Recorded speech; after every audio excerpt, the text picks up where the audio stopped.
Welcome back students. Today's topic is structure of flower. आज का जो हमारा टॉपिक है it is structure of flower.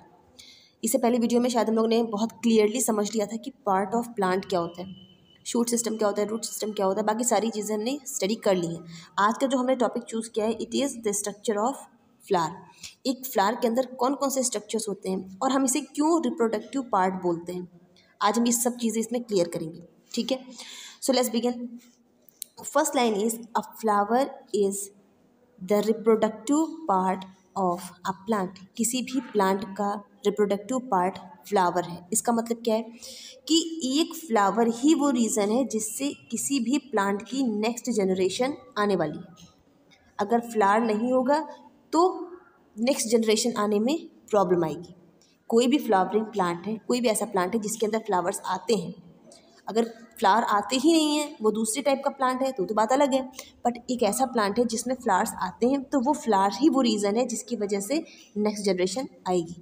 इसी वजह से हमने इसे बोल रखा है reproductive part of the plant. अभी आगे हम इसके सारे पार्ट्स के बारे में वन बाय वन जब पढ़ेंगे तो आपको और अच्छा क्लियर हो जाएगा। नेक्स्ट लिखा हुआ है it helps the plant to produce more of its kind, for this reason it is the most important part of a plant. क्या कहने का मतलब है कि ये फ्लावर्स ही होते हैं जो हेल्प करते हैं किसी भी प्लांट की नई जनरेशन आने में, उसके जैसे नए प्रोड्यूस करने में। यही रीज़न है, इसी रीज़न की वजह से it is the most important part of a plant. किसी भी प्लांट का सबसे इम्पॉर्टेंट पार्ट हम किसे मानते हैं? फ्लावर को। नेक्स्ट अब हम बात करते हैं, एक आपने नॉर्मली कभी सारे प्लांट्स को देखा होगा, बट हिबिस्कस का फ्लावर आप जब भी देखोगे तो उसका स्ट्रक्चर कुछ ऐसा आता है। This is the structure of hibiscus flower. तो आपने देखा है ना, कलर्ड पोर्शन जो होता है, दिस कलर्ड पोर्शन जिसको हम लोग बोलते हैं पेटल्स, ठीक है, ये चीज़ this coloured portion is known as petal. इसे हम क्या बोलते हैं? पेटल। और आपने देखा होगा कि उस फ्लावर के नीचे एक ग्रीन सा पोर्शन होता है, ये इस तरीके से, इस ग्रीन पोर्शन को हम बोलते हैं सेपल। ठीक है, अब बात करते हैं फीमेल और मेल रिप्रोडक्टिव पार्ट की। Now this portion is known as male reproductive part. Male reproductive part आपका कौन सा है? स्टेमन। और अगर आप स्टेमन के स्ट्रक्चर को थोड़ा सा ध्यान से देखोगे तो वो कुछ इस तरीके से है। इस पोर्शन को हम बोलते हैं filament and this structure is known as anther. अब अगर हम बात करते हैं फीमेल रिप्रोडक्टिव पार्ट की तो आपको दिख रहा होगा this portion is known as female reproductive part. कुछ इस तरीके से स्ट्रक्चर आपका आएगा। It would be swollen at the end. ये आपका हो जाएगा ovary, this portion is ovary, this portion is style, और ये पोर्शन हो जाएगा आपका स्टिग्मा। यही वो पोर्शन होते हैं जहाँ पर मेल रिप्रोडक्टिव पार्ट जो होता है वो सेटल करता है। अभी आगे मैं आपको और क्लियर बता दूंगी तो आपको समझ आ जाएगा। फिलहाल आप इतना देख लीजिए कि this portion is stigma, this is style and this is ovary. Stigma, style and ovary, और स्टिग्मा पर ही मेल रिप्रोडक्टिव पार्ट का जो एंथर होता है वो आता है। ठीक है, जिससे पॉलिनेशन स्टार्ट होता है। Now next, parts of a flower. मैंने आपको स्टार्टिंग में ही बता दिए थे कितने पार्ट्स हैं। कैलिक्स, कैलिक्स में आपका आता है सेपल्स, जो आपका ग्रीन पोर्शन मैंने आपको बताया था सबसे नीचे। कोरोला में आपका आता है पेटल्स, जो आपके कलर्ड पार्ट है। ठीक है, पेटल्स के कलर डिफरेंट भी हो सकते हैं। आपने कई तरीके के फ्लावर्स देखे होंगे, they might be red, yellow और many other colours are there, right. Now androecium, androecium is also known as male reproductive part and we all know that male reproductive part is also known as stamen. Alright, and stamen is divided into two parts. First is filament and then your anther. ठीक है, structure मैं आपको एक बार remind करा दूँ कैसा था structure. इस तरीके का था। It was filament and the above and Beed like structure जो था दिस वॉज एंथर। यही एंथर जो होता है वो फीमेल रिप्रोडक्टिव पार्ट जो है उसके स्टिग्मा पर जाकर स्टिक करता है। ठीक है, और गाइनीशियम को हम लोग क्या बोलते हैं? Gynoecium is known as female reproductive part. Gynoecium को हम लोग क्या बोलते हैं? Female reproductive part. This portion अब ये भी 3 पार्ट्स में डिवाइडेड है। पहली चीज़ तो हम गाइनीशियम को और क्या बोलते हैं, इसको हम बोलते हैं कार्पेल। दूसरा इसको हम लोग क्या बोलते हैं, पिस्टिल। ये दोनों एक ही के नाम है, कंफ्यूज होने की ज़रूरत नहीं है, आप लोग कंफ्यूज बहुत जल्दी हो जाते हैं। पिस्टिल। अब हम बात करते हैं कि कार्पेल या पिस्टिल कितने पार्ट्स में डिवाइडेड है। तो it is divided into 3 parts. First is style, stigma and ovary. ठीक है, I hope it is clear to all of you. ये इसके names, these are the word of a flower. क्या बोलते हैं उसको, वर्ड ऑफ अ फ्लावर। अगर कोई आपसे पूछता है कि किसी भी फ्लावर के अंदर कितने वॉल्स होते हैं, तो आप बताओगे calyx, corolla, androecium, gynoecium. Then वो आपसे पूछेगा कि फीमेल रिप्रोडक्टिव पार्ट, तो आप बताओगे गाइनीशियम। देन वो आपसे पूछेगा male reproductive part, then you will write androecium. एक क्वेश्चन आपका और बन सकता है कि पिस्टिल क्या होता है, तो आप बताओगे पिस्टिल गाइनीशियम को कहते हैं। फिर वो आपसे पूछेगा कि कार्पेल किसे कहते हैं, तो कार्पेल भी किसको कहते हैं, गाइनीशियम को। ठीक है, फीमेल रिप्रोडक्टिव पार्ट को। अब हम लोग 1 बाय 1 सारे स्ट्रक्चर्स की बात करते हैं। The first is calyx. इस डायग्राम में अगर आपको दिख रहा हो तो this one is known as sepal, और सेपल को हम लोग क्या बोलते हैं, कैलिक्स। तो आउटर मोस्ट वर्ड, सबसे बाहरी वर्ड क्या है, वो है आपकी सेपल। आपको इस डायग्राम में बहुत क्लियरली दिख रहा होगा this portion, this is known as sepal.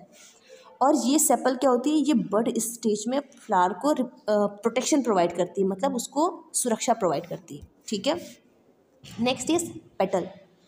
Petal यानी कि कलर्ड पार्ट, जिसको हम लोग बोलते हैं प्रोमिनेंट पार्ट। प्रोमिनेंट का मतलब बहुत इंपॉर्टेंट पार्ट। क्यों, क्योंकि ये यूजुअली ब्राइट कलर्ड के होते हैं और ये इंसेक्ट्स को अट्रैक्ट करते हैं, क्योंकि जब तक इंसेक्ट्स इनके पास नहीं आएंगे, इनके जो एंथर्स हैं जो कि मेल रिप्रोडक्टिव पार्ट में है, वो उस इंसेक्ट से टच नहीं होंगे, और जब टच नहीं होंगे तो वो ट्रांसफ़र नहीं होंगे, और जब वो ट्रांसफ़र नहीं होंगे तो पॉलिनेशन नहीं हो पाएगा। पॉलिनेशन आप फर्दर क्लासेस में पढ़ोगे, या नेक्स्ट टॉपिक में मैं एक्सप्लेन कर दूंगी व्हाट इज़ पॉलिनेशन।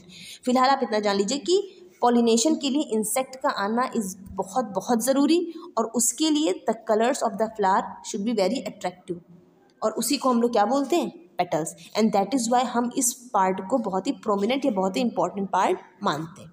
ठीक है, next is male reproductive part, जिसको हम लोग एंड्रोशियम भी बोलते हैं। मैंने आपको बताया कि androecium consist of stamens. Stamen के 2 पार्ट होते हैं, पहला आपका कौन है, फिलामेंट, दूसरा है आपका एंथर। और एंथर में मेल गैमेट्स का लार्ज नंबर में फॉर्मेशन होता है। मेल गैमेट का मतलब क्या होता है, मेल रिप्रोडक्टिव पार्ट, जो जिससे नेक्स्ट जनरेशन आनी है, यही मेल गैमेट क्या होगा, स्टिग्मा के ऊपर जाएगा और वहाँ से पॉलिनेशन स्टार्ट होगा। स्ट्रक्चर आप देख लीजिए, this portion is known as anther and this is filament. ठीक है, this is the structure of stamen. Next is female reproductive part, जिसे हम लोग कार्पेल भी बोलते हैं और क्या बोलते हैं, पिस्टिल। अब कार्पेल या फिर पिस्टिल किन किन पार्ट्स से मिलकर बना हुआ है, ovary, style and stigma. Ovary आपका कौन सा पोर्शन है, आप स्ट्रक्चर को ध्यान रखिएगा, ये स्ट्रक्चर आपका कुछ इस तरीके से है, ऐसे करके। ठीक है, ओवरी आपका कैसा है, स्वेलन पार्ट है। स्टाइल आपका नेक की तरह है, मतलब एक ट्यूब लाइक स्ट्रक्चर है। और स्टिग्मा आपका एक नॉब लाइक स्ट्रक्चर है, यहाँ पर जहाँ पर एंथर आते हैं। ठीक है, that is what it is डिनेयर कि the stigma receive the male gamete. ये जो स्टिग्मा होता है, ये जो स्ट्रक्चर होता है इस तरीके से, this portion this one receives the anther, जिसे हम लोग स्टिग्मा बोलते हैं।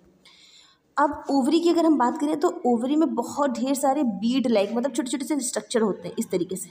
आप कभी भी किसी प्लांट का, फ्लावर का डिसेक्शन करोगे तो आपको ध्यान से दिख जाएगा कि उसके अंदर बीड्स प्रेजेंट हैं, जिनको हम लोग ओव्यूल बोलते हैं, या फिर इन ओव्यूल्स के अंदर फीमेल गैमेट्स भी प्रेजेंट होते हैं, जो कि क्या करते हैं, ओवरी को कन्वर्ट करते हैं फ्रूट में, और उस ओवरी के अंदर जो ओव्यूल होता है उसको सीड में।